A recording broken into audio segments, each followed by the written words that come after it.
Hey Geeks, Mod Tim here with today's episode of Star Trek Season 3, Episode 23, All Our Yesterdays.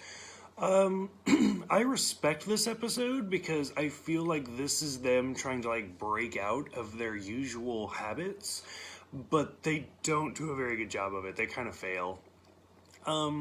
It's kind of interesting. So Kirk, Spock, and Bones, who are the only characters from the Enterprise that we see. In fact, no scenes are even on the Enterprise.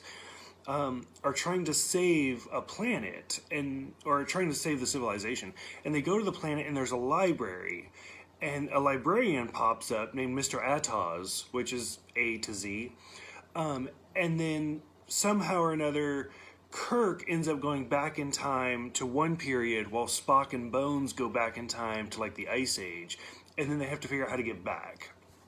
And that's it. So it's kind of an interesting concept, but I felt like whereas most Star Trek episodes of this time felt really long and really drawn out, like how do you get this to fill 50 minutes?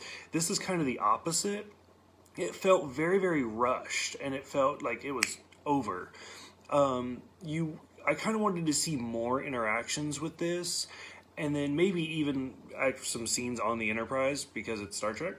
But overall, it was an okay episode. It was well acted, and it was very interesting. It just seemed to go too quickly.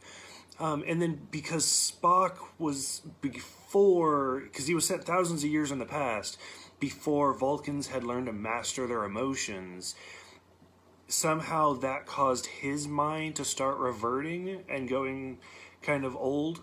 And so he starts getting angry and he starts eating meat, and that was a bit of a stretch because I know in the original series Vulcans are much more psychic than we see them later on, but this was kind of a stretch for me.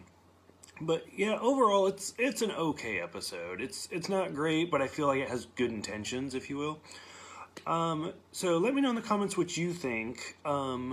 Especially just about this type of plot device of them going back in time to different civilizations and being stuck, trying to come back. Because it's nothing new. In fact, in the original series, time travel is almost used pretty regularly, especially the slingshot around the sun technique. In fact, the episode of Gary 7, it seems like they're supposed to be back in time, that's their job of the day. So what do you guys think about this particular type of time travel? Because this is pretty new, because it's a different civilization that sent them back in time against their will. So let me know about what you think in the comments below, and then I will see you guys next time for the final episode, The Turnabout Intruder.